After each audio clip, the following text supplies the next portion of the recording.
September was 1944. The skies over Palau, a tiny island cluster in the South Pacific, a B-24 Liberator bomber designated the Big Stoop, named after a popular movie character, thunders through anti-aircraft fire on a bombing mission against Japanese positions. Suddenly, enemy fire rips through the aircraft. Flames erupt. The bomber, carrying 11 men, spirals out of control. Witnesses from other aircraft report seeing 2 parachutes deploy.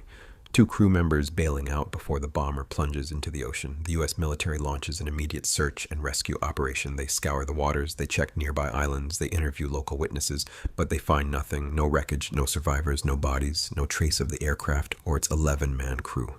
For decades, the Big Stoop crew became one of World War II's forgotten mysteries. Just another statistic among the 73,000 American servicemen still missing from the war, over half of them lost in the Pacific Theater. Then, in 1993, Dr. Pat Scannon, a medical researcher on vacation, went scuba diving in Palau. At 60 feet below the surface, he discovered an American bomber wing jutting from the coral. That discovery launched a 60-year search that would consume his life, cost millions of dollars, and ultimately help identify dozens of missing servicemen. But the Big Stoop remained elusive. Despite advanced sonar, underwater ROVs, eyewitness testimony, and exhaustive research, the bomber's final resting place remained a mystery until recently. Today we're diving deep into the story of the Big Stoop crew, the man obsessed with finding them, and what happens when a vacation discovery becomes a lifelong mission. To understand the Big Stoop crew's story, we need to understand the brutal campaign for Palau in 1944. Palau is a cluster of small islands about 500 miles east of the Philippines. In 1944, these islands were heavily fortified by the Japanese military. As American forces island hopped across the Pacific toward Japan, Palau became a critical target. The operation to secure Palau was codenamed Operation Stalemate II. It began on September 15, 1944, with amphibious landings on Palau and Angkor Islands. The campaign would last 18 months and cost over 10,000 American casualties, making it one of the bloodiest battles in the Pacific Theater.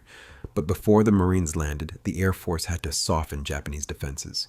For weeks leading up to the invasion, American bombers pounded Japanese positions, airfields, anti-aircraft batteries, supply depots, and troop concentrations.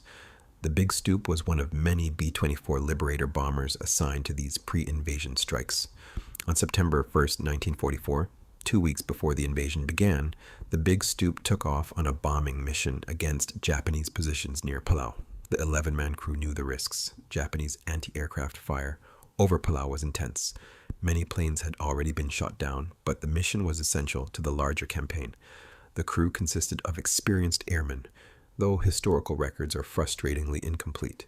We know there were 11 men aboard: pilot, co-pilot, navigator, bombardier, flight engineer, radio operator, and gunners. But decades of lost documentation mean we don't know all their names with certainty. This would become a recurring theme in the Big Stoop mystery: incomplete records, conflicting accounts, and information lost to time. According to eyewitness accounts from other aircraft in the formation, the Big Stoop was hit by anti-aircraft fire during the bombing run. Japanese gunners were skilled and determined. They'd been fighting American bombers for weeks and had zeroed in their fire. When the Big Stoop flew over its target, shells exploded around it. One shell found its mark. The bomber was struck, probably in the fuel tanks or bomb bay. Flames erupted. The aircraft began losing altitude. The pilot struggled to maintain control, but the fire spread rapidly. Here's where the accounts become crucial. Multiple witnesses from other aircraft reported seeing 2 parachutes deploy from the Big Stoop before it went down. 2 parachutes. This meant at least 2 crew members bailed out. They may have survived the crash. They may have made it to land. They may have been captured by the Japanese or rescued by friendly forces. The Big Stoop, still carrying most of its crew, crashed into the ocean somewhere near Palau and disappeared beneath the surface. The U.S. military's immediate search operation found nothing. No debris field, no bodies, no signs of survivors. The bomber had simply vanished. But those 2 parachutes haunted investigators for decades. If 2 men bailed out, what happened to them? Did they survive? Were they captured? Did they make it to one of the many small islands in the area? Or did they drown before reaching land? The official determination was Missing in action, presumed dead, letters went out to families. 11 mothers and fathers, wives and children, siblings and friends received the devastating news. But there was no closure, no bodies to bury, no confirmation of death, just missing. The Big Stoop crew became another tragic statistic in a battle that history has largely forgotten. The battle for Palau, particularly Palau, was one of the bloodiest campaigns of the Pacific War. The fighting was horrific. Japanese forces had created an elaborate network of caves and tunnels, turning the island into a fortress. American Marines faced flamethrowers, suicide attacks, and fanatical resistance. Over 10,000 Americans were killed, wounded, or went missing. The Japanese garrison of approximately 11,000 was virtually annihilated. Only a handful survived to surrender. Yet today, most Americans have never heard of Palau or Palau. The battle has been overshadowed by Iwo Jima, Okinawa, and D-Day. Ken Burns' documentary, The War, gave it some attention, but it remains largely forgotten. And because the battle was forgotten, so were many of the men who died there, including the Big Stoop crew. For nearly 50 years, the crew's families mourned privately. The military moved on to other wars. Records were boxed up and sent to archives. The bomber and its crew became ghosts, names on a casualty list, nothing more. Then came Pat Scannon. In 1993, Dr. Pat Scannon was a successful medical researcher. He had developed treatments for cardiovascular disease and had resources to pursue personal interests. When he needed a vacation, he chose Palau, a remote island cluster perfect for scuba diving. Scannon wasn't looking for World War II aircraft. He was looking to relax, dive in crystal clear waters, and escape the pressures of his career. But at 60 feet below the surface, something caught his eye. A massive metal wing encrusted with coral. He swam closer and saw markings. General Electric. It was an American aircraft, a bomber. When Scannon surfaced and began asking the locals about the wreck, he discovered something disturbing. There were multiple aircraft wrecks scattered around Palau. Bombers, fighters, seaplanes, all American. Many had never been officially located or documented. He also learned about the Big Stoop, the B-24 that went down with 11 men and was never found despite those 2 parachutes witnesses had seen. Scannon was hooked. His mother had worked for the Nazis as a teenager in Czechoslovakia during the war, but secretly assisted the Czech resistance. After the war, she married an American GI and moved to the United States. They divorced, and she remarried Harry Walterhouse, a veteran whose wartime experience had shaped him into a harsh, militaristic stepfather who ran their household with rigid discipline. Finding missing soldiers became Scannon's way to understand his stepfather's generation, to honor their sacrifices, and perhaps to come to terms with his difficult childhood. What started as vacation curiosity became a lifelong obsession. Over the next 25 years, Pat Scannon made over 70 trips to Palau. He spent millions of his own money. He assembled teams of divers, historians, and researchers. He deployed increasingly sophisticated technology, magnetometers, side-scan sonar, underwater ROVs, GPS mapping. The challenge was enormous. The waters around Palau are vast, deep, and filled with coral formations that can hide wreckage. Currents are strong. Visibility varies, and after 50 and 60, 70 years underwater, aircraft become encrusted with marine growth, making them difficult to identify. Scannon found multiple aircraft. Some could be matched to known losses, aircraft that had disappeared on specific dates, with documented crews. Others were mysteries, their identities lost to incomplete wartime records. Each discovery began a painstaking process. Document the wreck site, photograph identifying features, search for serial numbers or markings, check against mission reports, look for human remains, notify the defense, WWII Accounting Agency, DPAA. When remains were found, they were carefully recovered and sent to the DPAA laboratory in Hawaii for forensic analysis. DNA testing could identify individuals even after 70-plus years underwater. Through Scannon's efforts, dozens of missing servicemen were identified and brought home to their families. But the Big Stoop remained elusive. The aircraft should have been relatively close to Palau based on eyewitness accounts. But Scannon couldn't find it. He searched areas, he researched areas, he followed leads from elderly local witnesses who claimed to remember seeing crashes decades ago. Nothing. Yet the problem was compounded by conflicting information. Different witnesses remembered different details. Official records were incomplete or contradictory. Mission reports from September 1st, 1944 didn't always agree with each other. Where exactly had the Big Stoop gone down? Who exactly was on board? Had those two parachutists survived? And if so, what happened to them? One of the most frustrating aspects of the Big Stoop mystery was what author Will Hilton, who documented Scannon's quest in his book Vanished, the 60-Year Search for the Missing Men of WWII, called competing stories. Different family members had been told different things about their loved one's fate. Some were told their relative was on the Big Stoop. Others were told their relative was on a different aircraft that crashed the same day. Military records sometimes contradicted family records. Even among the families themselves, stories varied. One son was told his father had been on a bomber that crashed near Palau. Another family had heard their relative's plane was shot down over a different island cluster entirely.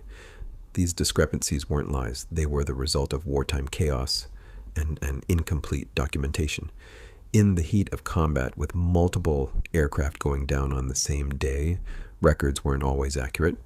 Letters to families were sometimes based on preliminary information that was later corrected, but the families never received the corrections. Scannon found himself not just searching for aircraft, but trying to untangle decades of conflicting information. Which stories were accurate? Which aircraft was which? Who was actually on board each bomber? The emotional toll on families was immense. Some had waited 50, 60, 70 years for answers, clinging to specific stories about their loved ones. When Scannon's research suggested a different version of events, it was devastating. One of the most poignant moments in Hilton's book involves the son of one Big Stoop crew member. When Scannon finally located what he believed was the Big Stoop wreck, he invited the son to dive down to it. Imagine that moment, diving to the bomber where your father died 60+ years ago, seeing the aircraft he flew, touching the metal, being in the space where his life ended. It was a closure of a sort, but it also reopened old wounds. While Will Hilton's 2013 book Vanished details Scannon's decades-long search, it doesn't provide a definitive conclusion about whether the Big Stoop was ever definitively located and all crew members identified. What we know is that Scannon and his team located multiple B-24 wrecks in the waters around Palau. One of these was believed to be the Big Stoop based on its location, damage patterns, and correlation with eyewitness accounts from September 1st, 1944. Human remains were recovered from some wreck sites.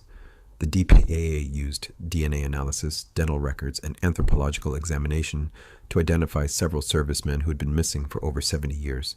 But here's the reality: not all mysteries get tied up neatly. Decades of coral growth, ocean currents, and incomplete records mean some identifications remain uncertain. Some remains couldn't be linked to specific individuals. Some crew members from the Big Stoop may never be found. Pat Scannon passed away in 2017. He had spent the last 24 years of his life searching for missing servicemen in Palau and other Pacific locations. His work helped establish Project Recover, the nonprofit organization that continues this mission today. Through Scannon's efforts, dozens of missing World War II servicemen were identified and brought home. Families received closure after generations of not knowing. Young men who died far from home finally came home to be buried with honor. Was every member of the Big Stoop crew found? We don't know with certainty, but Scannon's work meant that at least some of them were. The story of the Big Stoop crew represents something larger than one bomber with 11 men. It represents the 73,000 American servicemen still missing from World War II. It represents the families who wait generations for answers that may never come. It represents the gaps in historical records, the incomplete documentation, and the fog of war that leaves questions unanswered.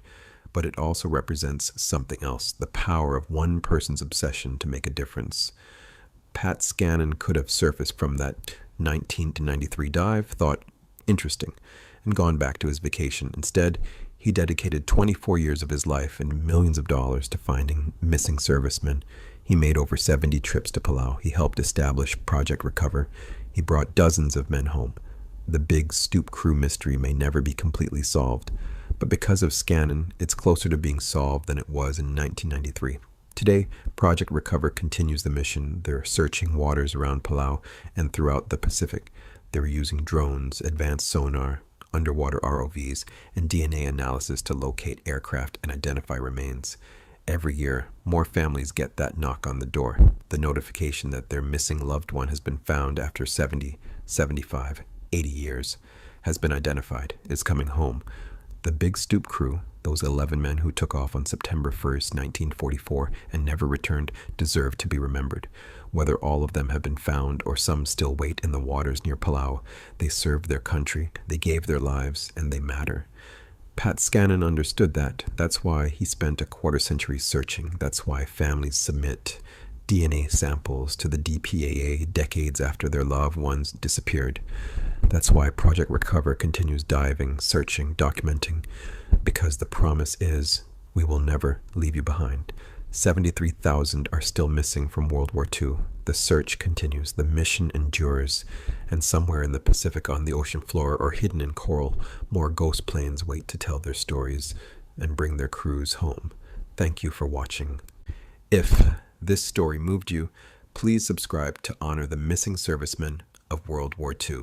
Consider supporting Project Recover's mission at projectrecover.org.